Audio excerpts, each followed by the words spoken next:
తీసుకొస్తున్నాను. ఏశావు అందరికీ తెలిసిందే, ఏశావు కోసం అందరికీ తెలిసిందే. కానీ ఎంతమంది తెలుసు?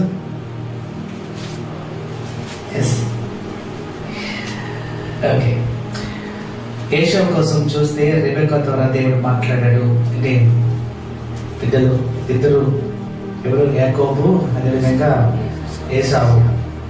వారు తల్లి గర్భంలో ఉండగానే రెబెకాతో దేవుడు మాట్లాడాడు.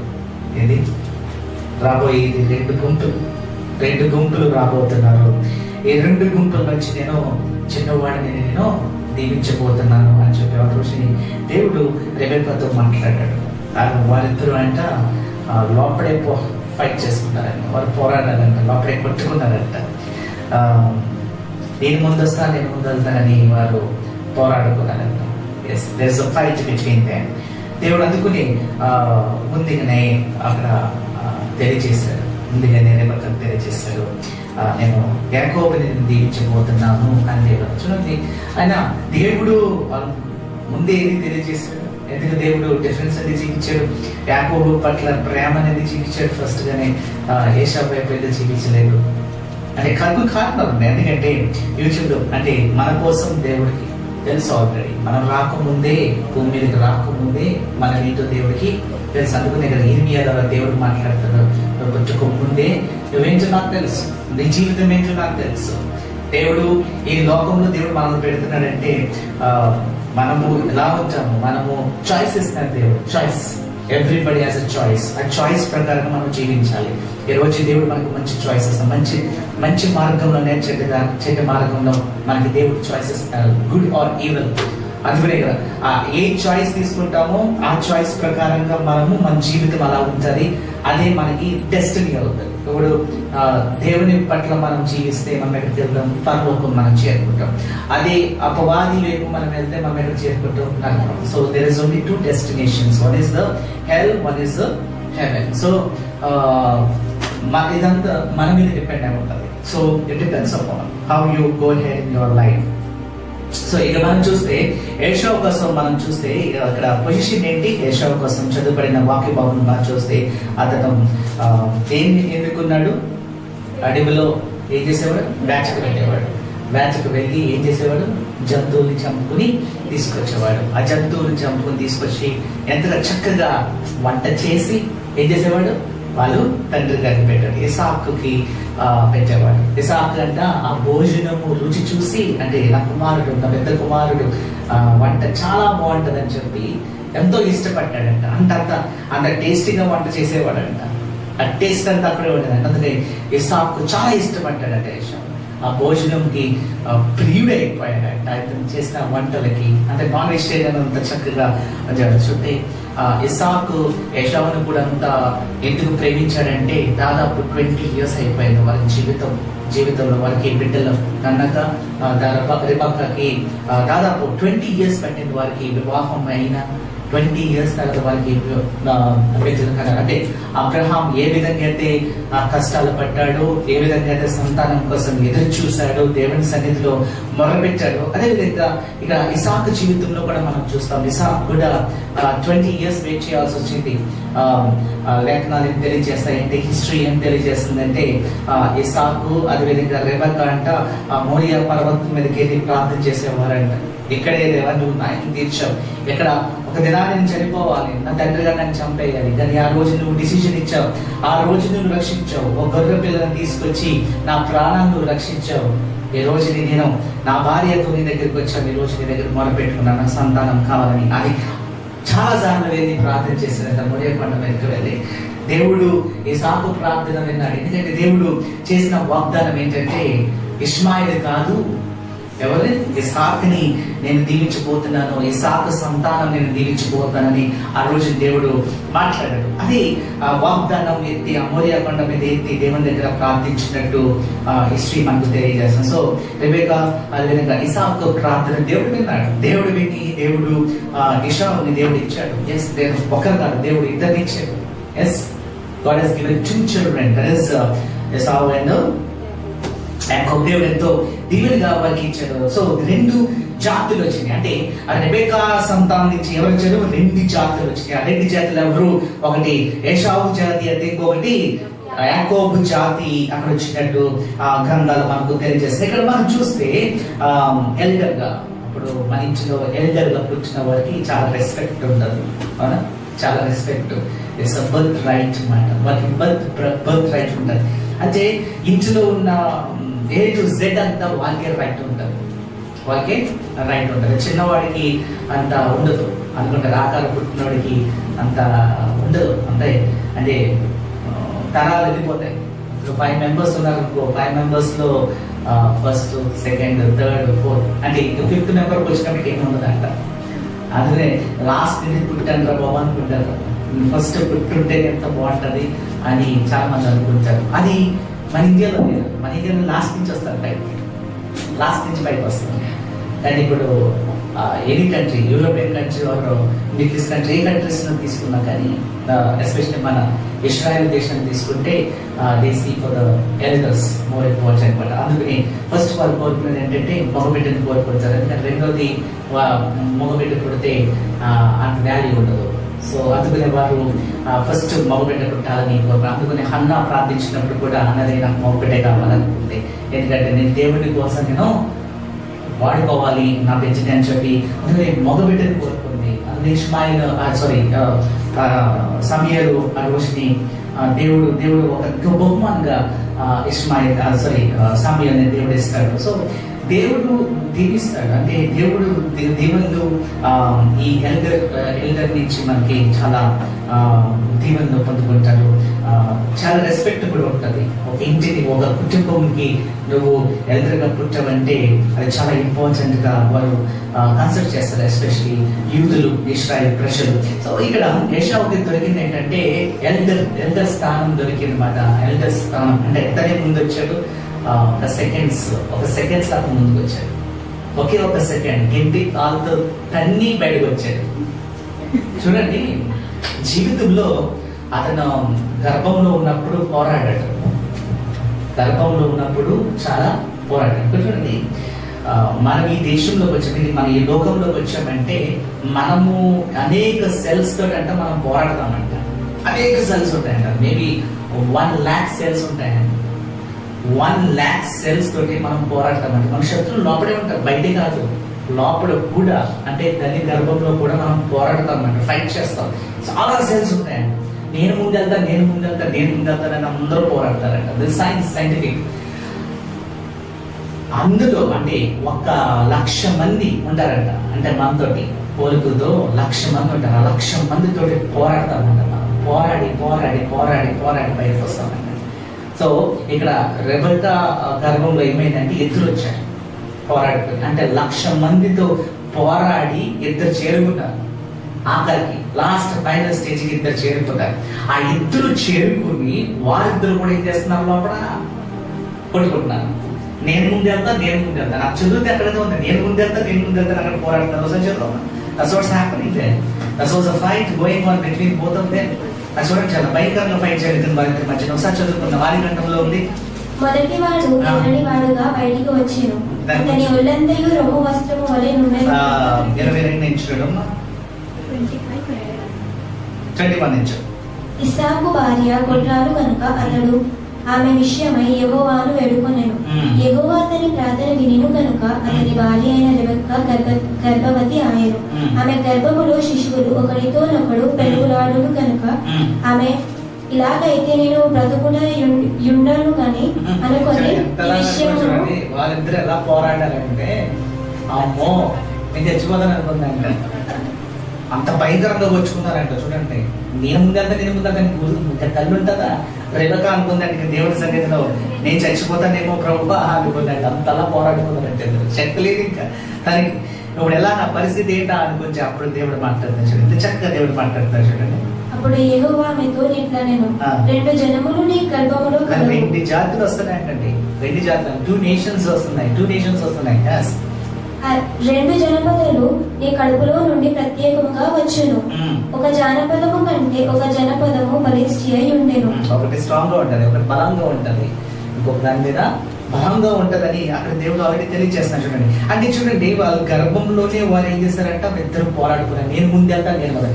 ఏశావు గర్భంలో ఉండి పోరాడాడు, అతను విజయం పొందుకున్నాడు.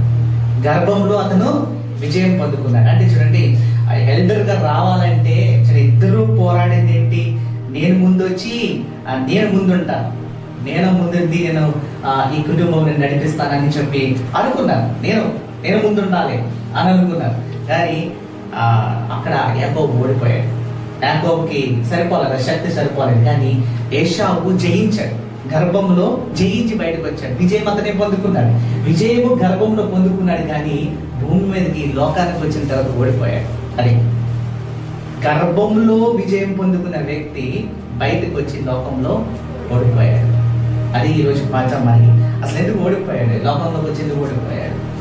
అంతలా జయించాడు కదా, గర్భంలో ఉండి జయించాడు కదా. నేను ముందు వెళ్ళాలని జయించాడు, నేను ముందు వెళ్ళాలి, నేను నిలబడాలి అని చెప్పి అనుకున్నాడు. అందరికంటే ముందు నేనే ఉండాలని అనుకున్నాడు. అలాంటిది ఈ లోకంలోకి వచ్చి ఓడిపోవడానికి కారణమైంది. చూడండి, ఏప్రిల్ రాసిన పత్రిక ఏం తెలియజేస్తా చూడండి. 12:6-16 నుంచి 17 దాకా చదువుకుంటే అతని కోసం మాట్లాడే మాటలేంటో చూడండి. ఏప్రిల్ రాసిన పత్రిక 12:16 నుంచి 17 దాకా చదువుకుంటే అక్కడ చూడండి మాటలు ఉన్నాయి. చూడండి 12.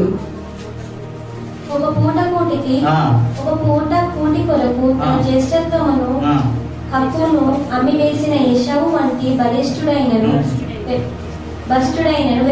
వ్యభిచారి అయినను ఉండేనేమో అని జాగ్రత్తగా చూసుకున్నాడు. చూడండి, ఏశావు కోసం ఎంత భయంకరంగా వివరిస్తున్నాడు చూడండి పరిశుద్ధాత్మ దేవుడు. అతను చూడండి, ఒక పూట కూట కోసం అంటే ఒక పూట అంటే భోజనం కోసం. ఆకలి అంటే ఎన్ని రోజులు ఉండగలం ఆకలిగా? ఒక 10 days దాకా మనం ఈజీగా ఆకలిగా ఉండొచ్చు, తినకుండా ఉండిపోవచ్చు, వాటర్తో ఉండిపోవచ్చు 10 days. ఇంకా నీ శక్తి ఉంటే 40 days ఉండిపోవచ్చు, శక్తితో వాటర్ తాగి నువ్వు బ్రతికిపోవచ్చు. కానీ ఇక్కడ చూడండి, జస్ట్ ఒక హాఫ్ డే కోసము, ఒక హాఫ్ డే భోజనం. అంటే ఆల్రెడీ పొద్దున తినేసి వెళ్ళి ఉంటాడు. అంటే వేటకు వెళ్ళాడంటే ఆల్రెడీ తినేసి వెళ్ళి ఉంటాడు. అలాంటిది ఒక రోజు ఒక పూట కోసం అంటే అతను ఏం చేశాడు, అమ్మేసుకున్నాడు. ఆ స్థానం అమ్మేసుకున్నాడు. ఆ స్థానం ఏంటి, బర్త్ రైట్ అమ్మేసుకున్నాడు. ఆ బర్త్ రైట్ అమ్మేసుకున్నాడు. ఇప్పుడు మనం అనుకుంటాం, ఆఫ్టర్ ఆల్ బర్త్ రైట్ కదా, అమ్ముకుంటే ఏమైనా మనం అనుకుంటాం. ఏమైంది, నా స్థానం తీసుకో, నీ స్థానం నేను తీసుకోవడం అంటే దట్స్ ఈజీ, అంతే కదా? అంత ఈజీ అది. మనము ఈజీగా స్టెప్స్ తీసుకుంటాం. నువ్వు నా స్థానంలోకి రా, నేను నీ స్థానంలోకి రామంటే నేను ఈజీగా ఇచ్చేస్తారు, ఈజీగా ఇచ్చేస్తారు. ఏంటి ఏముంది, అప్పుడైతే భోజనం కోసం ఇచ్చేస్తారు. ఈ రోజుని డబ్బు అవ్వచ్చు, ఏదైనా అవ్వచ్చు, దానికోసం మనం ఈజీగా ఇచ్చేసుకుంటాం. ఏషావు చేసినట్టు మనం కూడా ఈజీగా పడిపోతాం. చూడండి, ఆ సిచ్యువేషన్ ఎలా ఉందో మనకు తెలియదు. కానీ అక్కడ ఏషావు మాత్రం ఒక డిసిషన్ తీసుకున్నాడు, లేదు నేను ఉండలేను.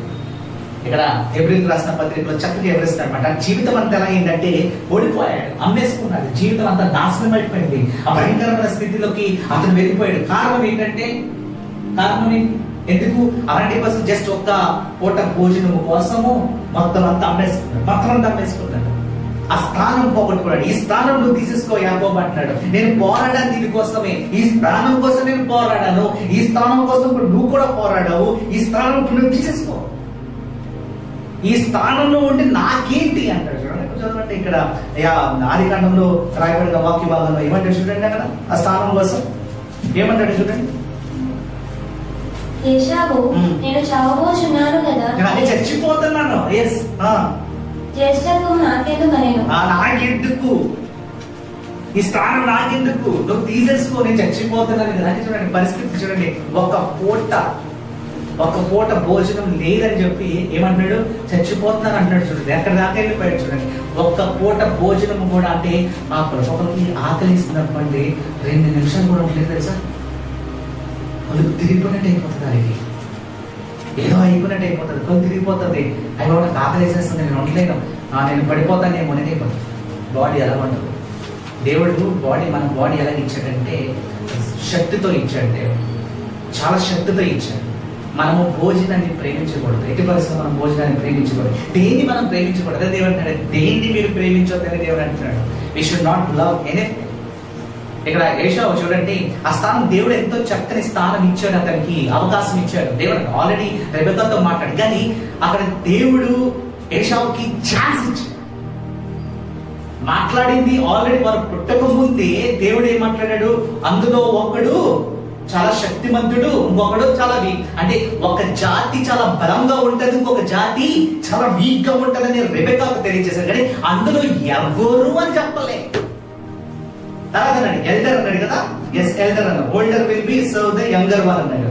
సో అదొక ఇన్ఫర్మేషన్ ఇచ్చాడు. ఆ ఇన్ఫర్మేషన్ తో అక్కడ ఏషావు అంటే అందుకని రెబెకా ఏం చేసింది, ఎవరిని ఎక్కువ ప్రేమిస్తాం మొదలు పెట్టింది, యాకోబుని ప్రేమిస్తుంది. అంటే తను అందుకుని ఇది దేవుడిచ్చిన వాగ్దానం అనుకుంది. కానీ రెబెకాకు తెలియదు, ఒక దేవుడు ఆల్రెడీ ఏషావుకు ఒక టెస్ట్ పెట్టాడు, దేవుడు ఒక ఛాన్స్ ఇచ్చాడు. దేవుడు అంత ఈజీగా తీసేయడండి, దేవుడు ఛాన్స్ ఇస్తాడు. దేవుడు కనికరం చూపిస్తాడు, దయ చూపిస్తాడు, ప్రేమ చూపిస్తాడు. అట్లీస్ట్ ఈ లోకంలోకి వచ్చిన నువ్వేనా మారుతావేమో, అది నిలబడతావేమో దేవుడు కోరుకుంటాడు. ఎందుకంటే దేవుడు చూశాడు, ఏషావుని చూశాడు, ఎంత పోరాడాడు చూడండి, గర్వంలో ఎంతో స్ట్రాంగ్ గా పోరాడాడు. నేను నిలబడతాను, నేను బయటికి వెళ్ళి. దేవుడేమో నువ్వు నిలబడలేవురా అంటే ఇక్కడ అంటాడు, లోపల అంటాడు నేను నిలబడతానంటాడు. ఆ తమ్ముడితో కూడా అంటాడు నేను నిలబడతానంట. ఇద్దరు ఈక్వల్ లోపల అంటాడు నేను నిలబడతానని వాడు అంటాడు. అన్నాడు కరెక్టే, కానీ బయటకు వచ్చి ఏమంటాడు, నేను బ్రతకలేను, నేను చచ్చిపోతాను అని చెప్పి ఇప్పుడు ఏమంటున్నాడు, నేను అమ్మేస్తాను, నేను తీసేసుకో, ఈ స్థానం నాకు వద్దు, ఈ స్థానంలో నిలబడలేదని చెప్పేసి అక్కడ యాకోబుతో మాట్లాడుతున్నాడు. చూడండి, దేవుడు ఒక చాయిస్ ఇచ్చాడు, మంచి చాయిస్ ఇచ్చాడు. ఆ చాయిస్ ఏంటంటే ఇది నువ్వు కాపాడుకుంటే నువ్వే అవుతావు. దేవుడు మార్చగలడు, ఈజీగా మార్చగలడు సిచ్యువేషన్స్, దేవుడు ఈజీగా మార్చగలడు. కానీ ఆ అవకాశం ఇక్కడి పోగొట్టుకున్నాడు ఏషావు. ఆ అవకాశాన్ని పోగొట్టుకున్నాడు. అంటున్నాడు నేను చచ్చిపోతాను. కానీ పరిశుద్ధాత్మ దేవుడు ఏం తెలియజేస్తున్నాడు, అతని జీవితం అంతా నాశనం అయిపోయాడు, వ్యభిచారిగా అయిపోయాడు అంటే. చూడండి, వ్యభిచారి ఆ స్థానంలోకి వెళ్ళిపోయాడు. దేన్ని ప్రేమిస్తాం మొదలు పెట్టాడు, శరీరాన్ని అతను ప్రేమిస్తాం మొదలు. ఆత్మీయ జీవితంలో ఆత్మ జీవితంలో అతను లేదు. దేన్ని ప్రేమిస్తాం మొదలు పెట్టాడు, శరీరము ఇచ్చ, దాని శరీరాన్ని అతను ప్రేమిస్తాం మొదలు పెట్టాడు. నువ్వు శరీరాన్ని ప్రేమిస్తాం మొదలు పెడితే నీ ఆశలు కోరికలు వేరేగా ఉంటాయి. నువ్వు ఆత్మని నువ్వు ప్రేమిస్తే, ఆత్మ ఫలాలు తింటే నీ ఇంటెన్సిటీ వేరేగా ఉంటుంది, నీ ఫీలింగ్స్ వేరే ఉంటాయి, నీ ఇమోషన్స్ వేరేగా ఉంటుంది. ఇక్కడ ఏషావు శరీరాన్ని ప్రేమిస్తాం మొదలు పెట్టాడు. ఆ శరీర ఇచ్చ అతనిలో ఎక్కువ ఉంది. చూడండి కదా, చదివితే మూడు మాటలు మనం చదువుకుందాం. ఇక్కడ కింద భాగంలో చదివితే అతను ఏం చేశాడంటే అమ్మేసుకున్నాడు. ఇక్కడ పదం చూడండి, అమ్మేసుకున్నాడని అక్కడ పరిశుద్ధాత్మ దేవుడు తెలియజేస్తున్నాడు. అతను అమ్ముకున్నాడంట, ఆ స్థానాన్ని అమ్మేసుకున్నాడు. దేనికోసము, ఒక చిక్కుడికాయ కూర కోసం అంటండి. అది కూడా ఎలా ఉందంటే ఎర్రగా ఉందంటండి. ఎర్ర అంటే ఏంటి, డేంజర్. ఎర్రపంటినే డేంజర్ జోన్ లో పడిపోయాడు. అక్కడ ఆఖరికాయ కూర ఎలా కనపడుతుంది, ఎర్రగా కనపడుతుంది. చూడగానే వెంట నేను తినేయాలనుకున్నాడంట. తినేయాలి ఆ చిక్కుడుకాయ కూర, ఎలాగైనా తినేయాలనుకున్నాడంట. నాకు ఈ స్థానం ఉంది, నువ్వు చిక్కుడుకాయ కూర పెట్టకపోతే నేను చచ్చిపోతాను అంటున్నాడు. చూడండి ఎంత ఆశ కలిగి ఉంది, ఎంత కూర ఇచ్చ అంటే ఆపుకోలేకపోయాడు. ఆ చిక్కుడుకాయ ఎలాగైనా తినేయాలి. నీకు యాకోబుకి ఛాన్స్ దొరికింది, అక్కడ ఆ ఛాన్స్ దొరికింది. నువ్వు వాగ్దానం చేయి, నేను ఎలా ఒక చేతిలో నిలబెడతాను, ఇంకో చేతిలో నాకు వాగ్దానం చేయి. నమ్మకం లేదు. అప్పుడులోనంటే వాగ్దానం చేశారంటే, ప్రామిస్ చేశారంటే ఖచ్చితంగా చేయాలి. ఒకసారి మాట ఇచ్చారంటే అయిపోయింది అక్కడితో. మనం వదిలిపెట్టే ఇచ్చేయము, కానీ దేవుడు మాత్రం ఎట్టి పరిస్థితుల్లో వదిలిపెట్ట. మనము ఇప్పుడు వరకు ఎన్ని వాగ్దానాలు చేసామో ఒక్కటైనా నెరవేర్చామా? నా ఛాన్స్ లేదు, అన్నీ అంతే. కానీ అప్పుడు ఒక వాగ్దానం చేస్తే ఖచ్చితంగా జరిగేది ఖచ్చితంగా జరిగేది. దేవుడు వాళ్ళని వదిలిపెట్టేవాడు కాదు. సో ఇక్కడ ఏం చేశాడంటే అమ్మేసుకున్నాడు. చూడండి, యాక్చువల్ గా బర్త్ రైట్ అంటే తండ్రి స్థానం. అది తండ్రి చనిపోయిన తర్వాత ఆ తండ్రి స్థానంలోకి ఈ మొదటి కుమారుడు వస్తాడంటే ఆ స్థానము ఆటోమేటిక్ గా తండ్రి స్థానం దగ్గర వెళ్ళిపోతాడంటే అదొక పాజిటివ్నెస్. అంటే చూడండి, ఇప్పుడు తండ్రి చనిపోతే పెద్ద కుమారుడు పేరుతో ఆ కుటుంబము ముందుకు వెళ్తుంది. పెద్ద కుమారుడితో పేరు ముందుకు. ఇప్పుడు తండ్రి చనిపోయాడు, ఇసాకు చనిపోతే ఎవరు పేరు రావాలి? ఇప్పుడు ఏషావు కుటుంబం అనేది వెళ్ళాలి. కానీ ఆ స్థానము అతను తప్పించేశాడు. చూడండి, యేసయ్య కోరిక ఏంటంటే ఇశ్రాయేలు ప్రజల నుంచి, అబ్రహాము సంతానం నుంచి దేవుడు రావాలని కోరుకున్నాడు. That's was main intention.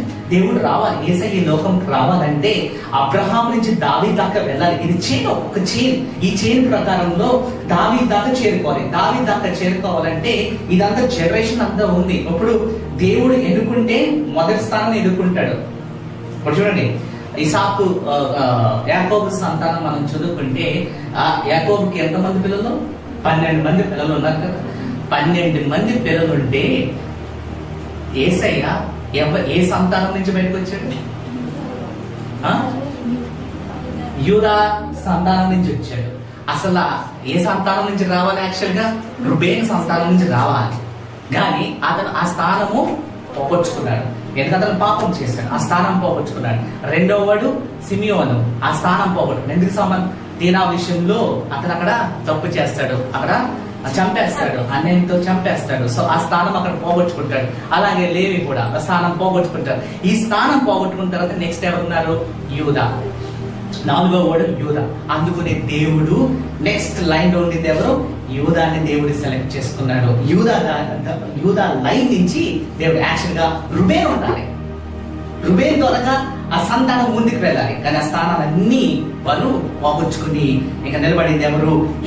యూదా స్థానం దేవుడు అందుకుని ఎంతో దీవించాడు. యూదా నుంచి దేవుడు ఆ వంశం వచ్చింది, అంతే కదా. యూదా దేశానికి, యూదా కుటుంబం నుంచి దేవుడు ఎన్నుకున్నాడు. ఇప్పుడు యూదా కుటుంబం నుంచి యేసు ప్రభు రావాలనుకున్నాడు.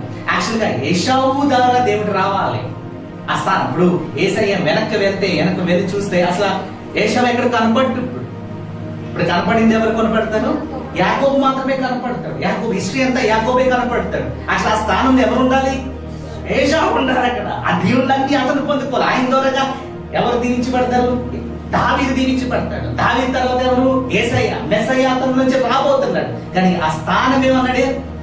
ఇది నాకు వేస్ట్, నేను చనిపోతున్నాను, ఈ స్థానం నాకు వద్దు అనుకున్నాడు. అంటే యేసుప్రభు గారు ఆ సంతానం నుంచి ఆ దీవుని అతను పోగొట్టుకున్నాడు. అర్థమే? యేసయ్య రావాల్సిన, మెస్సయ్య నుంచి రావాల్సిన దీవులన్నీ ఎవరు పోగొట్టుకున్నారు? ఏశావు పోగొట్టుకున్నాడు. ఆ దీవులన్నీ ఎవరికి వచ్చేసినాయి? ఇప్పుడు యాకోబుకి వచ్చేసినాయి. యాకోబు కోరుకోదు, ఫైట్ చేశాడు. కానీ అతను పాపం చేయలేదు. ఈ విషయంలో అతను పాపం చేయలేదు. ఇతనే వచ్చి ఏమన్నాడు? నాకు ఇచ్చేసి నమ్మేసుకుంటానని చెప్పేసి అతను ఆ రోజుని అమ్మేసుకున్నాడు. చూడు, ఇప్పుడు మనకి ఇక్కడ తెలుసుకుందాం ఏంటంటే, ఆ మొదట పుట్టిన కుమారుడికి ఎక్కువ విలువ ఉంటుంది, ఎక్కువ రెస్పెక్ట్ ఉంటుంది. అంటే తండ్రి చనిపోతే ఆయన పేరు ద్వారా కుటుంబం కూడా నిలబడతాది. ఆయన అది ప్లస్ ఇంకొకటి, మొదటి స్థానంలో ఉంటేనంటే 2 పోర్షన్స్ వస్తాయంట ప్రాపర్టీ. ఒక పోర్షన్ కాదు, 2 పోర్షన్స్ రావాలి. అంటే మొత్తం ప్రాపర్టీ అంతా 3 భాగాలుగా డివైడ్ చేస్తారంట. 2 కుమారులు ఉంటే 3 భాగాలుగా డివైడ్ చేస్తారు. ఆ 3 భాగాల నుంచి 2 భాగాలు మొదటి కుమారుడికి ఇచ్చేయాలి. లాస్ట్ మిగిలింది ఒక పార్ట్ మాత్రమే సెకండ్. నువ్వేమి చెయ్యి, నువ్వు చంపన ఏం చేసినా కానీ అది రూల్. ఆ రూల్ ప్రకారంగా 2 పోర్షన్స్ ఎవరికి వెళ్తాయి? ఏశావుకి వస్తాయి. ఇప్పుడు అంటున్నాడు, ఇదంతా తీసుకుని నేను ఏం చేసుకుంటాను అంటున్నాడు. చూడండి, నేను చచ్చిపోతున్నా, నాకు వద్దు అని చెప్పి ఆ 2 పోర్షన్స్ కూడా ఏం చేశాడు? వదిలిపెట్టేసి ఏం చేశాడు? చుక్కుడుకాయ కొట్టున్నాడు. తిని అదే కావాలనుకున్నాడు. ఇంకంటే జీవితం అంతా నాశనం చేసుకున్నాడు. అసలు మెస్సయ్య రావాలి, అది యేసయ్య అతని ఫ్యామిలీ నుంచి రావాలి యాక్చువల్గా. కానీ ఆ స్థానమే పోగొట్టుకున్నాడు, అన్ని పోగొట్టుకున్నాడు. చూడండి, మనం అనుకుంటాము బర్త్ రైట్ ఏంటో అనుకుంటాం, కానీ బైబిల్ గ్రంథంలో మనం చూస్తే ఆ బర్త్ రైట్ కి దేవుడు ఎక్కువ ఇంపార్టెంట్ ఇచ్చాడు. యేసయ్య కూడా ఈ లోకంలోకి వచ్చినప్పుడు ఎలా వచ్చాడు? ఎల్డర్ గానే వచ్చాడు. ఆయన ముందు ఎవరు పుట్టలే. ఒక కన్యని దేవుడిని సెలెక్ట్ చేసుకున్నాడు. కన్యని దేవుడు సెలెక్ట్ చేసుకుని అక్కడే చూసాడు. ఎల్డర్ గానే ఉన్నాడు అక్కడ. ఆ స్థానం కూడా మొదటి స్థానం ఏమన్నా తీసుకున్నాడు. చూడండి, అంటే దేవుడు అంటే యూదులు ఇష్టపడేవారు. అది రూల్, అది దేవుడు పెట్టిన ఆ రూల్ అది ఉన్నారు. సో ఆ రూల్ ప్రకారంగా అతను ఏం చేశాడు? అంతా పోగొచ్చుకున్నాడు. ఏశావు దేవుని ప్రేమించలేదు. దేన్ని ప్రేమించాడు? లోకాన్ని ప్రేమించాడు. అతను ఏం చేశాడు? ఎడారిలోకి వెళ్ళేవాడు, అంచెకి వెళ్ళేవాడు. వెళ్ళి ఏం చేసేవాడు? అన్నిటిని చంపి, వేటకెళ్ళి చంపి తీసుకొచ్చాడు. అంటే లోకానికి ప్రేమించాడు. బట్ యాకోబు ఎక్కడ ఉండేవాడు? గుడారంలో ఉండేవాడు. అదే చేస్తాడు. గుడారంలో ఉండి తల్లితో ఉండి అతను ఏం చేసేవాడు? ఆరాధించేవాడేమో, దేవుని దగ్గర ఉండేవాడేమో, మేబీ తల్లి చేసిన పనుల్లో అతను ఉండేవాడేమో. అంటే తల్లి నడిపింపులో అతను ఎక్కువ ఎదిగేవాడు. కానీ ఏశావు మాత్రం బయట ఊరు వైపు తిరిగాడు, అంటే లోకం వైపు తిరిగాడు, లోకంలో కలిసిపోయాడు. వేరే యాకోబు మాత్రము ఇంచులోనే ఉన్నాడు. చూడండి, మొదటిది మనం చూస్తే ఏం జరిగింది అక్కడ, చదువమ్మ మళ్ళీ. ఆ చిన్నవారు ఎదిగినప్పుడు ఏశావు వేట ఎందు నేర్పరి అయి అరణ్యవాసిగా నుండెను. యాకోబు సాధువై గుడారములో నివసించుచుండెను. ఇస్సాకు ఏశావు తెచ్చిన వేట మాంసము తినుచుండెను గనుక అతని ప్రేమించెను. రెబెక్కా యాకోబును ప్రేమించెను. ఒకనాడు యాకోబు కలపుర వంటకము వండుకొనుచుండగా యోసేపు ఏశావు అలసిన వాడై పొలంలో నుండి వచ్చి, నేను అలసి ఉన్నాను, ఆ మొరగా నన్ను దానిలో ఆ ఎర్రగా నున్న దానిలో కొంచెము దయచేసి నాకు పెట్టమని అడిగాను. అందుచేత అతని పేరు ఎదోము అనబడెను. అందుకు యాకోబు, నీ జ్యేష్ఠత్వమును నేను నాకు ఇమ్మని అడగగా ఏశావు, నేను చావబోచున్నాను కదా, జ్యేష్ఠత్వము నాకెందుకనెను. యాకోబు నేడు నాతో ప్రమాణము చేయమనెను. అతడు యాకోబుతో ప్రమాణం చేసి అతని జ్యేష్ఠత్వమును అమ్మివేయగా యాకోబు ఆహారమును చిక్కుడుగాయలు వంటకమును ఏశావుకు ఇచ్చెను. అతడు తిని త్రాగి లేచిపోయాను. తిని త్రాగి లేచిపోయాను. తిని త్రాగి లేచిపోయాడు. సో ఈ రోజు ఈ 3 మాటల మీద భోజనం, అతనేంటండి తిన్నాడు బాగా.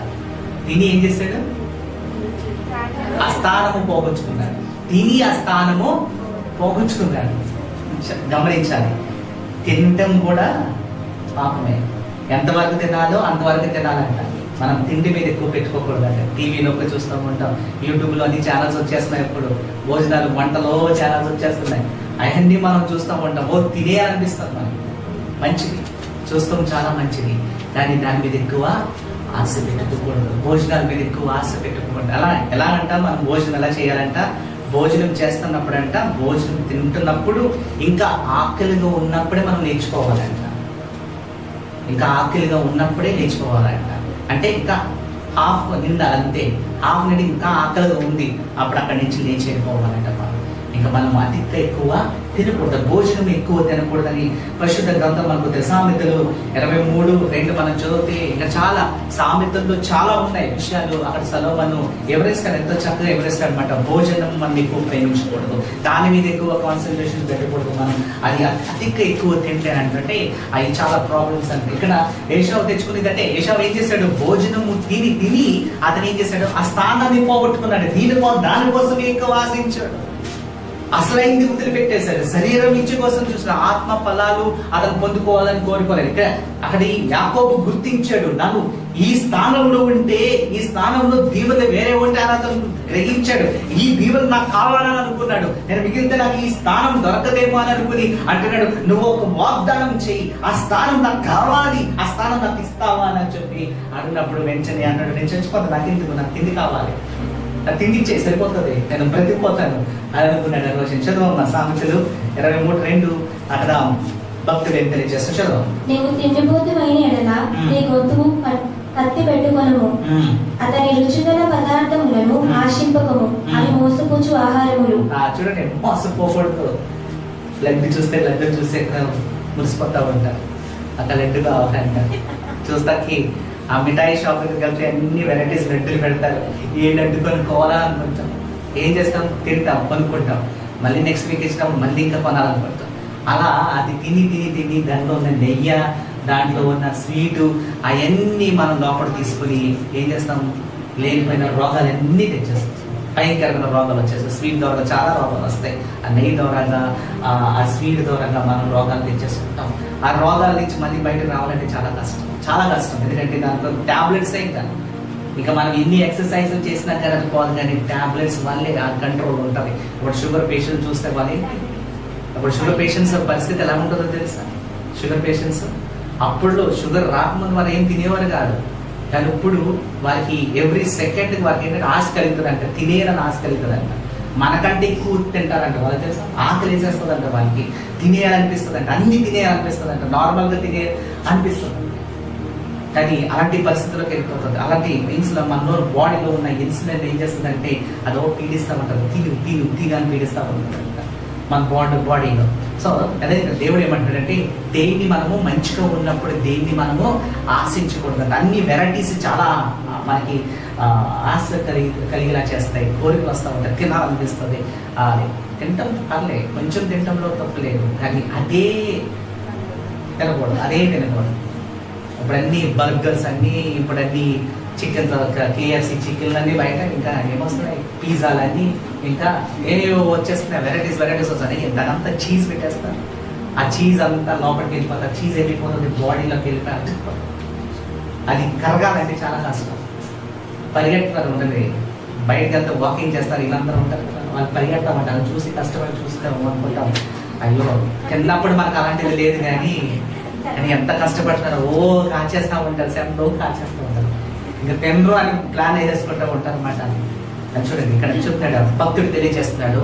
ఆ భక్తుడు ఏమంటున్నాడంటే ఇవన్నీ మనకి ఏం చేస్తాయంట, ఆశ కలిగిస్తాయి, తినేయాలని చెప్పేసి ఆశ కలిగిస్తాయి, కానీ దాని మీద మనం ఎక్కువ ఆశించకూడదు, దాని మీద ఆశించకూడదు. తిండిపోతున్నాక మనం అవ్వకూడదు. అయ్యో ఒక పూటకి మనకి ఏదో కళ్ళు తిరుగుతున్నాడు అయిపోతుంది భయం అనిపిస్తుంది, అలా అనుకోకూడదు. ఆ ఫీలింగ్స్ లో నువ్వు వెళ్ళకూడదు.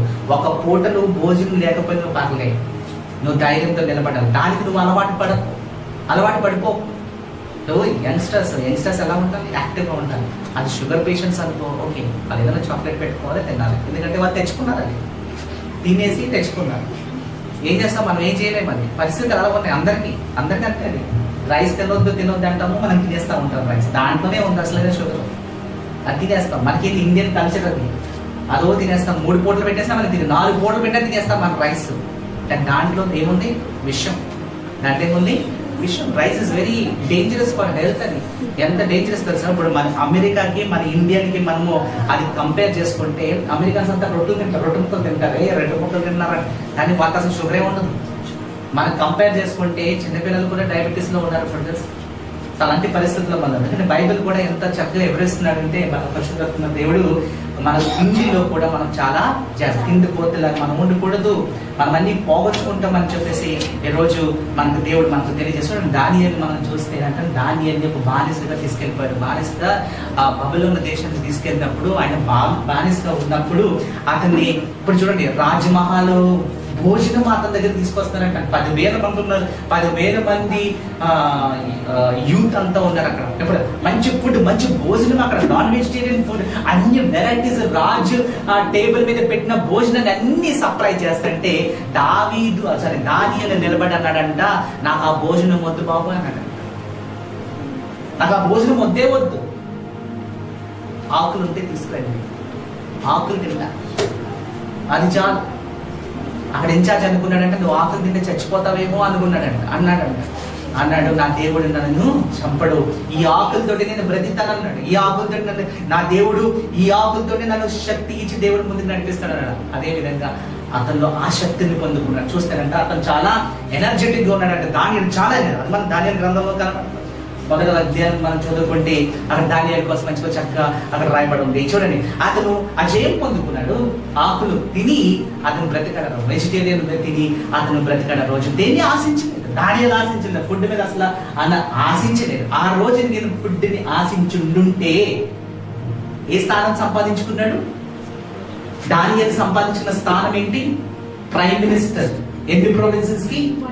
127 ప్రొవిన్సెస్ కి అతను ఒక ఇన్ఛార్జ్, ప్రైమ్ మినిస్టర్ గా ఉన్నాడు.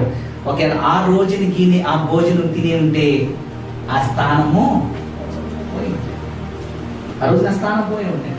ఎందుకంటే వాళ్ళు విగ్రహారాధనకి పెట్టి పూజించే భోజనం పెట్టేవారు, కానీ ఆ భోజనం వద్దని చెప్పేసి ఆ రోజుని దూరం వెళ్ళాడు. కానీ ఆ రోజుని దేవుడు దీవించాడు, దానియేలు దీవించబడ్డాడు. 127 ప్రొవిన్సెస్ కి అతను ఒక ప్రైమ్ మినిస్టర్ గా ఉండిపోయాడు. యోహాను సువార్త 4:34 చదువుకుంటే అక్కడ యేసయ్య అనే మాట చూడండి.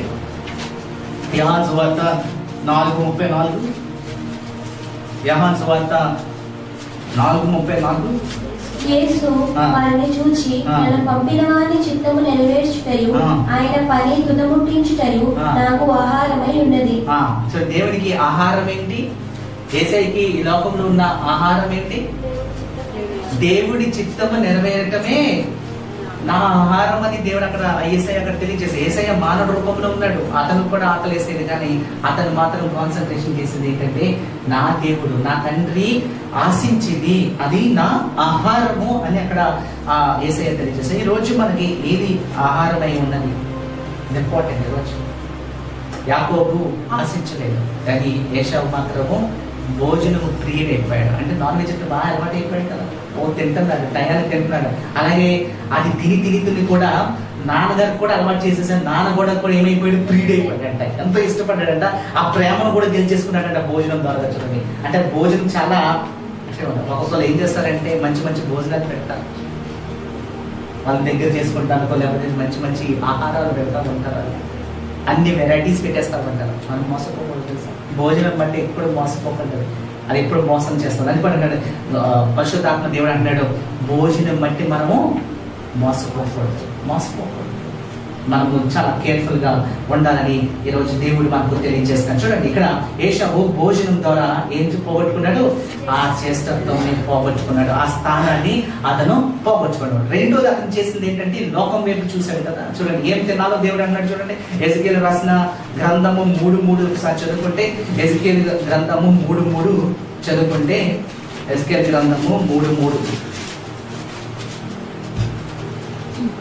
నేను నోరు తెరవగా ఆయన ఆ గ్రంథము నాకు తినిపించి, నరపుత్రుడా, నేను ఇచ్చుచున్న ఈ గ్రంథమును ఆహారముగా తీసుకొని దానితో నీ కడుపు నింపుకోమని నాతో సెలవీయగా నేను దాన్ని భక్షించి తిని.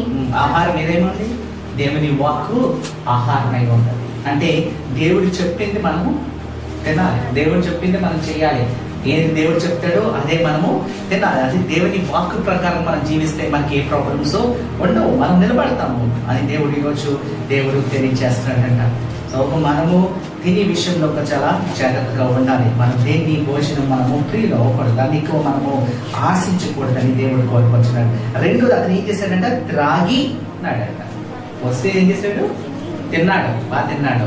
సో అక్కడ స్థానం పోగొట్టున్నాడు. ఇప్పుడు త్రాగి అతను ఏం చేశాడు, ఆ స్థానం పోగొచ్చుకున్నాడు. త్రాగడం అంటే ఏంటి, అప్పుడు ఎక్కువ వైన్ తాగేవారేమో, ద్రాక్ష రసం ఎక్కువ తాగేవారేమో, బాగా తాగేశాడు, తాగి ఆ స్థానం అనేది పోగొచ్చుకున్నాడు. చూడండి, ఇక్కడ సామెతలు 23 ఎంత చక్కగా వివరిస్తున్నాడు. చూడండి, పరిశుద్ధాత్మ దేవుడు 23:31-30 దాకా చదువుకుంటే, 23:31-35 దాకా చదువుమా. ద్రాక్షారసము మిక్కిలి ఎర్రబడిగను, గిన్నెలో తరతరాడుచుండను, త్రాగుటకు రుచిగా నుండును. చూస్తాక ఎంతో తెల్ల ఎర్రగా కనపడుతుందంట. ఎర్రగా కనేది ఎప్పుడు డేంజరే, కారం ఎక్కువ వేసుకున్నా డేంజరే, ఎర్రగా ఏది కనపడినా డేంజర్, సోళ్ళకి వెళ్ళిపోవాలి. ఇది ఎంత ఎర్రగా కనపడుతుందంటే చాలా ఎర్రగా గిన్నెలో తరతరాడుచుండను, మెరిసిపోతుందంట. అబ్బా, త్రాగుటకు రుచిగా నుండును, దాని వైపు చూడకుము. పిమ్మట అది సర్పము వలె కరుచును, కట్లపాము వలె కాటు వేయును. విపరీతమైన డేంజరస్ పాము ఏది, కట్లపాము. దాసపాము అంటే దాసపాము కాదు, కట్లపాము చాలా డేంజర్. అది ఒక్కసారి కాటేసిందంటే ఇంక బ్రతకం. దాసపామైన బ్రతుకమైన కానీ కట్లపాముకి ఎట్టి పరిస్థితులు మనము అందుకని ఇంకా కంపేర్ చేస్తున్నాం అనమాట. కట్లపాములా ఉంటుందంట విషము, ఎస్టర్. విపరీతమైనవి నీ కళ్ళకు కనబడును, నీవు వెర్రి మాటలు పలుకుదువు. చూడండి, తాగేవాడు ఎలా ఉంటాడు, ఎర్ర మాట మాట్లాడతాడు, అన్ని చెన్నైలో. అంటే పాతి ఎన్ని గుర్తుకొస్తాయి అంటాడు, మెమరీ బ్లాక్ అయిపోతుంది, పాతి ఎన్ని గుర్తుకొస్తాయి అంటాడు. అందుకని ఇక్కడ మాకు క్యాండిడేట్ ఉంటాడు, ఎప్పుడు త్రాగేసి మన సంఘానికి వచ్చేస్తా ఉంటాడు. ఎక్కడ ఉందని పాస్టర్ గారు అంటాడు, ఓ డోర్ కొడతా ఉంటాడు, వచ్చి ఏం చేస్తాడు పాపం, డోర్ కొడతాడంటే ఏమైనా దాన్ని లేడంటే ఎక్కడికి వెళ్ళినా అదేంటి మెమరీ గుర్తు వస్తుంది అనమాట. మెమరీ గుర్తు ఓపెన్ అవ్వగానే ఇక్కడ వచ్చేస్తాడు, అన్న దగ్గరికి వెళ్ళాలి వచ్చేస్తాడు. అదే మాట, ఒక్కోసారి ఆ మెమరీ బ్లాక్ అయిపోయి, అసలైన మెమరీ బ్లాక్ అయిపోయి పాస్ట్ అవుతాయి. అదే చెప్తున్నాడు ఇక్కడ అనమాట. చెప్పండి. నీవు నడి సముద్రమున పండుకొన వారి వలె నుండువు, ఓడపోయే చివరను పండుపోయిన వారి వలె నుండువు. ఆడికి ఇంకేమీ లేదు, ఎంచుకుంటుందంట. ఒక వీడియో వైరల్ అయింది రీసెంట్ గా, ఒక వైరల్ అయింది. ఆయన హ్యాపీగా నిద్రపోతాడంట తెల్ల దుప్పటి కప్పుకొని. ఎక్కడన్నా జనాలు అందరూ భయపడిపోయారు, రోడ్డు మీద ఆగిపోయారంట. వైరల్ అయిపోయింది. ఇంకా పోలీసులు పిలిచేశారు, పోలీసులు కూడా వచ్చేసారు.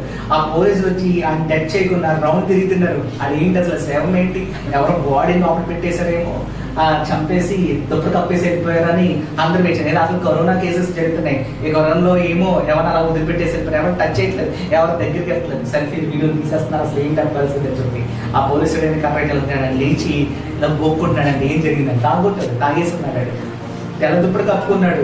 అందరూ అనుకున్నారు చచ్చిపోయాడు అనుకున్నారు. అది పెద్ద వైరల్ అయిపోయింది.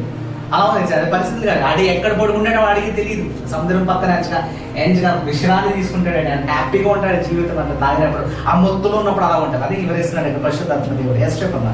నన్ను కొట్టినను నాకు నొప్పి కలగలేదు. ఆడికి నాకు నువ్వు ఎంత కొట్టి తాగుపోతుండే ఆడికి ఏం ఫీలింగ్ ఉండదు. వాడిని ఎంత కొట్టి అందుకు అంటారు కదా, ఆ తాగేసాడు అంటారు, అది కొట్టద్దు అంటారు.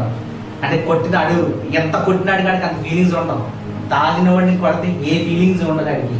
అది బ్యాక్ నీకే బౌన్స్ అవుతుంది, అది నీకే బౌన్స్ అవుతుంది. ఆయన అసలు వేస్ట్ అని కొడతాం వేస్ట్ అంటున్నాడు ఇక్కడ పరిశుద్ధాత్మ దేవుడు. నా మీద దెబ్బలు పడినను నాకు తెలియలేదు. నేను ఎప్పుడు నిద్ర మేలుకొందును, మరలా దాన్ని వెతుకుదునని నీవు అనుకుందువు. దుర్జనులు చూచి మస్తు అలా ఉంటుంది మాట పరిస్థితి. తాగేవాడు త్రాగేస్తే అలా ఉంటుంది మాట. అడికి అసలు ఏమి తెలియదు, అది మైకంలో అని ఉంటాడు మాట. యెషయా ప్రవక్త ఏం తెలియజేస్తున్నా చూడండి, 28:1 చూడండి. 28:1 చదివితే యెషయా ప్రవక్త తెలియజేసిన మాట 28:1 వచనం చదవమ్మా. 28:1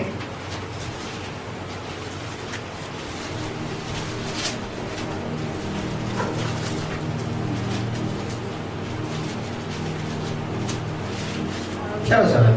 త్రాగుబోతులుగా ఎఫ్రాయిమీయులు అతిశయ కిరీటమునకు శ్రమ వాడిపోవచ్చున్న. అంటే ఇప్పుడు చూడండి ఏం చేసుకున్నారు, పోగొట్టుకున్నారు. ఆ కిరీటాన్ని ఏం చేసుకున్నారు, పోగొట్టుకున్నారు. దేవుడిచ్చే కిరీటాన్ని వాళ్ళు పోగొట్టారు. అంటే ఇక్కడ చూడండి, త్రాగితే మనకున్న స్థానం అనేది మనము పోగొట్టుకుంటాం. దేవుడిచ్చే కిరీటం అనేది మనము పోగొట్టుకుంటాం. ఇక్కడ ఏషావు పోగొట్టుకున్నాడు, ఆ కిరీటం పోగొట్టుకున్నాడు. చూడండి, గర్భములో అతను విజయం పొందుకున్నాడేమో, జయించాడేమో, కానీ లోకంలోకి వచ్చి ఆ కిరీటాన్ని అతను త్రాగి ఏం చేశాడు, ఆ కిరీటాన్ని అతను పోగొట్టుకున్నాడు. ఈరోజు పరిశుద్ధాత్మ దేవుడు తెలియజేస్తాడు, చాలా జాగ్రత్తగా ఉంది. ఈ విషయంలో చాలా జాగ్రత్తగా ఉండాలి. చాలా జాగ్రత్తగా ఉంటే మనం నిలబడాలని దేవుడు కోరుకొచ్చినారు. త్రాగి అది చూస్తాకంటే చాలా అందంగా ఉంటుంది, చూస్తాకంటే షైనింగ్ గా ఉంటుంది, మెరిసిపోతూ ఉంటుంది. అది మనల్ని లాగుతుంది, తాగమని లాగుతూ ఉంటుంది. అది మనం చాలా జాగ్రత్తగా ఉండాలి. దాన్ని ఒక్కసారి మనం టచ్ చేస్తే ఏమవుతుందంట, అది మన జీవితాన్ని తినేస్తుంది, మన జీవితాన్ని తినేస్తుంది. చాలా జాగ్రత్త. రోజుని నేను ఇంజనీరింగ్ చదువుతుంటే కోకోకోలా కాదని చెప్పి వాడు ఏం చేశాడు, కోకోకోలాలోకి కలిపేశాడు. ఇంజనీరింగ్ కాలేజ్ పిల్లలు ఎలా ఉంటారో మనకు బాగా తెలుసు. మరి ఏంటంటే ఫోర్స్ చేస్తే అర్థమైపోవాలి. తాగు 3 సార్లు అన్నాడంటే దాంట్లో ఏదో తేడా ఉందని వాడు తీసుకొచ్చి అక్కడ పెట్టేస్తే పర్లేదు. కానీ తాగమన్నాడంటే అది ఏదో ఉంది తేడా అని. ఎప్పుడు అడగలేదు అడిగితే మనకి డౌట్ రాదు. వాడికి కలిపేసి పెట్టేసినట్టున్నాడు. దానికి వచ్చి ఫోర్స్ చేస్తాడు, తాగన్నాడు. నేను తాగనన్నా. చాలా ఫోర్స్ చేశాడు కానీ అవ్వాలి. కానీ అక్కడ ఇంకొక 2 పిల్లలు ఉంటే వాళ్ళకి పట్టించేశారు. వాళ్ళు ఇప్పుడు త్రాగుబోతులు అయిపోయారు. వాళ్ళకి అది లేకపోతే ఇంకేం లేదు. వాళ్ళకి కంపల్సరీ పార్టీ చేస్తారు, కంపల్సరీ దాంట్లో ఉంటాయి. ఆ రోజు నేను రిజెక్ట్ చేశాను కాబట్టి అది నాలో రాలేదు. ఆ రోజుని తీసుకున్నట్టే ఖచ్చితంగా వాళ్ళకి ఆ పార్టీలే ఉంది. ఇక్కడ చర్చ ఉండకపోతున్నాం, పార్టీ అయ్యేదేమో. ఇక్కడ దత్తాలు జరపాలని చాలా మంది పార్టీ అయ్యేదేమో. ఆ డబ్బులంతా దానికి స్పెండ్ అవుతుందేమో సీరియస్గా. మరి ఆ రోజుని దేవుడు తప్పించాడు. అది నిర్ణయం, అది మనం తీసుకున్న నిర్ణయం అనేది చాలా ఇంపార్టెంట్. అది మనం తప్పిస్తే, అది మనం లోపలికి వెళ్ళకుండా ఉంటే అదంటే లోపలికి వెళ్ళి ఏం చేస్తుందంట, విషంలా మారిపోతుందంట. అది ఎలా ఉంటుందంట, కట్టెలు పాము కాటేసినట్టు ఉంటుందంట. అంత విషంగా ఉంటుంది బాడీ. అంటే బాగా ఖచ్చితంగా అది ఇచ్చలా ఉంటుందంట. అది ఒకరిని కాటేసి దాకా దానికి నిద్ర పట్టదంట. అంటే తాగిదాకా వీడికి నిద్ర పట్టదంట. వీడి తాగిదాకా నిద్ర పట్టదు. ఆ పాము ఏ విధంగా అయితే ఫిరోసిస్ లో ఉంటుంది, ఏ విధంగా అయితే దాన్ని ఒకరిని చంపాలి, ఒకరిని కాటేయాలని ఏ విధంగా దానికి ఇచ్చిగా ఉంటుందో ఆ విధంగా వీడికి కూడా ఉంటుంది. టైం అవునప్పటికీ నాగెంత వంకర తిరిగిపోతాయి అంట, వంకర తిరిగిపోతుందంట. అది రియల్ ఫ్యాక్ట్. అది అదే పరిశుద్ధాత్మ తెలియజేస్తున్నాడు. ఖచ్చితంగా తాగాలి, అది లోపలికి వెళ్ళిపోవాలి, దానికి బానిస అవ్వద్దని చెప్పి దేవుడు రోజు మాట్లాడి. ఏషావు అది త్రాగి ఆ స్థానం అనేది, ఆ కిరీటం అనేది పోగొట్టుకున్నాడు. 3వది అతను ఏం చేశాడు, లేచిపోయాడు. మన తెలుగు భాషలో లేచిపోయాడంటే ఎవరినంటారు, ఎవరినంటారు? తల్లిదండ్రుల్ని విడిచిపెట్టి తల్లిదండ్రులు విడిచిపెట్టి ఎవరో అమ్మాయిని తీసుకుని వెళ్ళిపోయిన వాడిని ఏమంటారు? లేచిపోయారు అంటారు. అదే పదం ఇక్కడ వాడారు. లేచిపోయారని చెప్పి అక్కడ పదం అక్కడ లేచిపోయాడు అని అర్థం. అంటే చూడండి, అది జీవితం చూడండి ఎలాగా నాశనం చేసుకున్నాడు చూడండి, భయంకరంగా నాశనం చేసుకున్నాడు చూడండి. ఆదికాండము 26:34 మనం చదువుకుంటే 26:34 ఏశావు 40 సంవత్సరములు వాడినప్పుడు హితీయుడైన బేయేలి కుమారుడగు యాహూదీతును హితీయుడైన ఎలోను కుమారుడగు బషేమాతును పెళ్లి చేసుకొనెను. అలా ఎవరు కూడా అర్థం కావట్లేదు. ఆ పేర్లు కూడా చాలా కష్టంగా ఉన్నాయి. కానీ వెళ్ళంట వారిని వివాహం చేసుకున్నాడంట. చూడండి అసలు చూడండి, అబ్రహాము వారి కనాన దేశంలో నుంచి తీసుకురాకూడదని చెప్పి వారి సొంత ఫ్యామిలీ నుంచి తీసుకొచ్చి వివాహం చేస్తారు ఇసాక్కి. అదే కదా, ఎలియాజర్ని పంపించాడు, దాసుడైన ఎలియాజర్ని పంపించి నా కుమారుడైన ఇసాక్కి ఒక మంచి భార్యని నువ్వు సెలెక్ట్ చెయ్యాలని చెప్పేసి అది ఆయన మీద భారం పెట్టాడు. కానీ ఎలియాజరు దేవుని సన్నిధిలో ప్రార్థించాడు. దేవుని సన్నిధిలో ప్రార్థించి దేవుని దగ్గర మొర్ర పెట్టుకుని ఆ రెబెక్కాని దేవుడు ఎలియాజరు సెలెక్ట్ చేసి తీసుకొచ్చాడు. దేవుని చిత్త ప్రకారంగా అక్కడ వివాహం జరిగింది. కానీ ఇక్కడ ఏశావుని చూస్తే ఎక్కడికి వెళ్ళిపోయాడు? ఏ లోకానికి వెళ్ళిపోయాడు చూడండి. అసలు తల్లిదండ్రుల మాట కూడా వినకుండా అతను ఏం చేస్తున్నాడు? ఎవరినో అంట వివాహము చేస్తున్నాడు. సొంత నిర్ణయం తీసుకున్నాడు. సొంత నిర్ణయం తీసుకుంటే ఖచ్చితంగా జీవితం అనేది నాశనం చేస్తుంది. దీనివల్ల ఏం జరిగిందో చూడండి. దీనివల్ల జీవితం ఏమైపోయిందో చూడండి. ఆదికాండం 28:8-9 వచనాలు మనం చదువుకొని 28:8-9 వచనాలు చదువుదామా? కానాను కుమార్తెలు తన తండ్రి అయిన ఇస్సాకును ఇష్టరాండ్రు కారని ఏశావునకు తెలియనప్పుడు ఏశావు ఇష్మాయేలు వద్దకు వెళ్ళి తనకున్న భార్యను గాక అబ్రహాము కుమారుడైన ఇష్మాయేలు కుమార్తెయు నెబాయేతు సహోదరి అయిన మహోరాతును కూడా పెళ్లి చేసుకొనెను. యాకోబు ఎవరిని పెళ్లి చేసుకున్నాడు చూడండి, ఇస్మాయిల్ సంతానం కూడా వెళ్ళి చెప్పి పెళ్లి చేసేసుకున్నాడని చూడండి. ఎంత భయంకరమైన పరిస్థితులకు వెళ్ళిపోయాడు చూడండి. ఎవరు మత వాళ్ళని పెళ్లి చేసుకుంటారు చూడండి, అందరి శత్రువుల్ని పెళ్లి చేసుకుంటారంట. కానీ వ్యభిచారం చదువుకునే పరిశుద్ధాత్మ దేవుడు తెలియజేశాడు. అక్కడ వ్యభిచారిగా మారిపోయాడు. వ్యభిచారిగా మారిపోయాడు. ఆశలు కోరికలు సొంత నిర్ణయాలు తీసుకుంటాం మొదలు పెట్టాడు. తల్లిదండ్రులకు ఏమయ్యాడంటే 27:46 చూడండి. అక్కడ రెబెక్కా మొత్తుకుంటుంది చూడండి. 27:46 చదువుకుందాం. మరియు రెబెక్కా ఇస్సాకుతో హేతు కుమార్తె వలన నా ప్రాణము విసికినది. విసిగిపోయిందంట, ప్రాణాలు విసిగిపోయిందంట. తల్లికి ప్రాణాలు విసిగిపోయింది. ఎవరి వల్ల?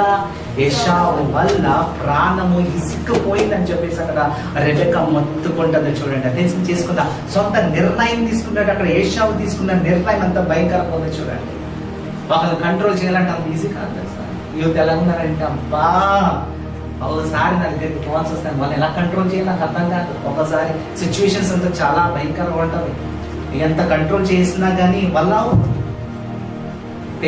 జారిపోతారు అనుకుంటాం. కానీ ఆ టైంలో మనకి వాళ్ళని ఎలా కంట్రోల్ చేయాలో కూడా అర్థం కాదు.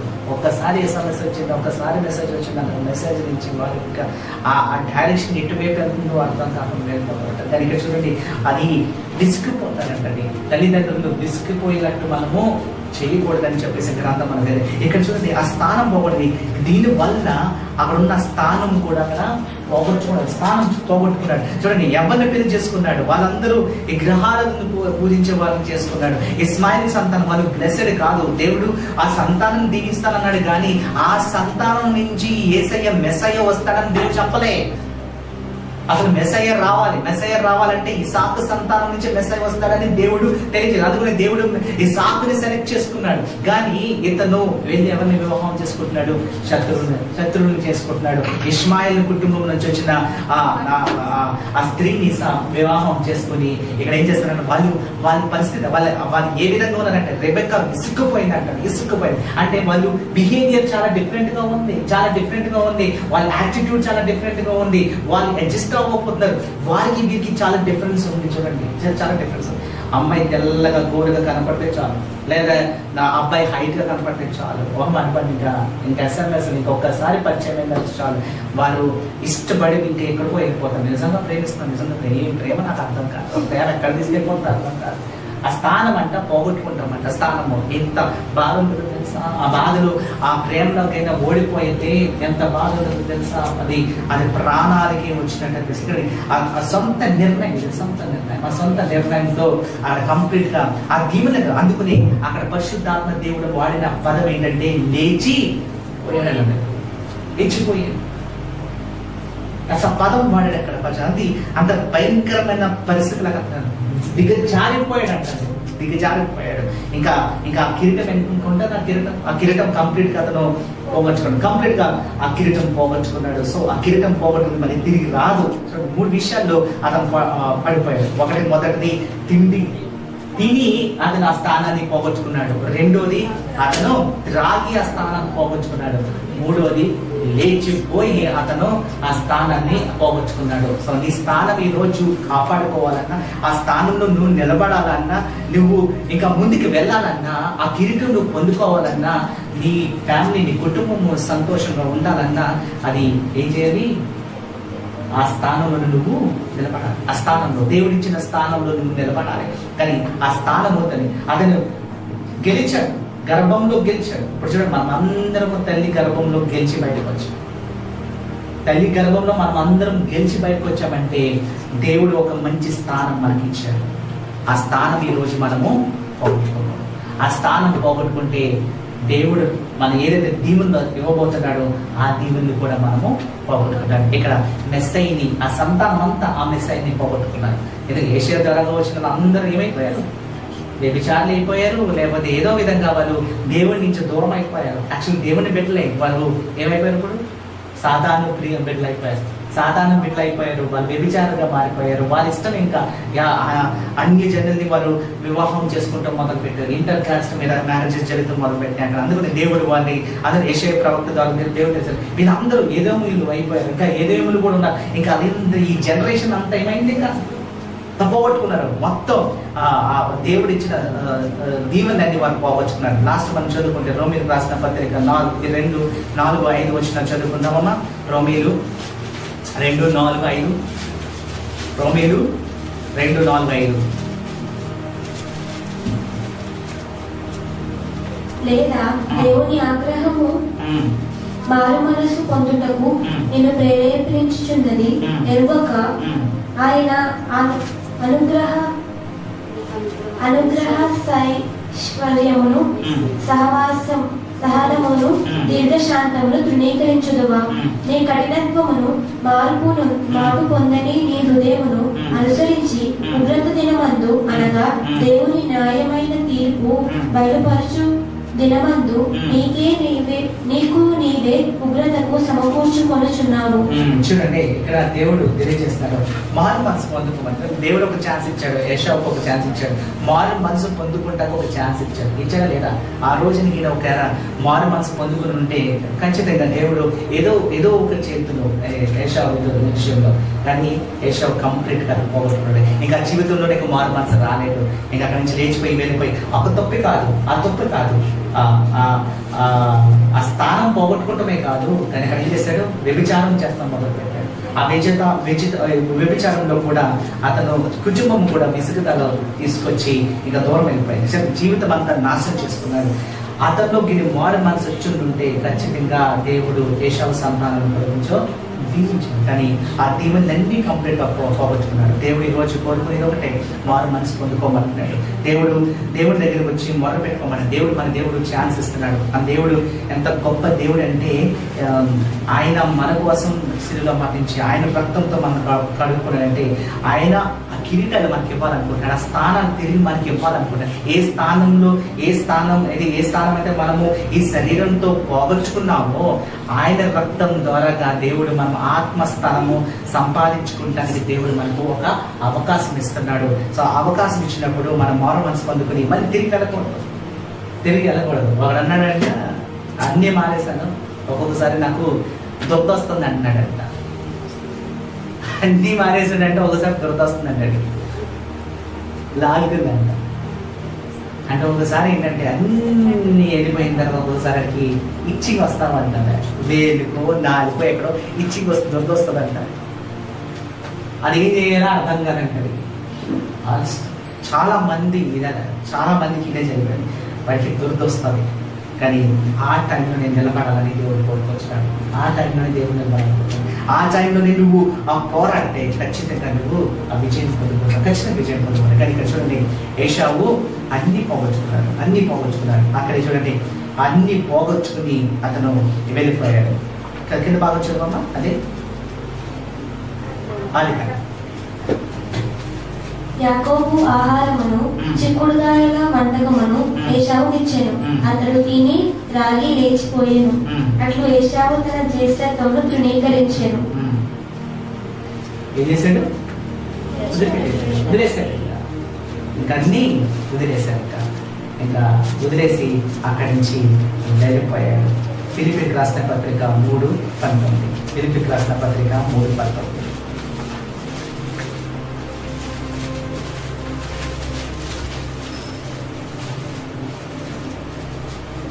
ఫిలిప్పీకి రాసిన పత్రిక 3:19. నాశనమే వారి అంతము, వారి కడుపే వారి దేవుడు. చూడండి, కడుపే నాశనమే వారి అంతము. అంతం. నాశనం ఏం చేస్తుంది? వారికి అంతం తీసుకొస్తుంది. వారి కడుపు ఏమవుతుంది? దేవుడు. ఈరోజు నీకు దేవుడు ఎవరు?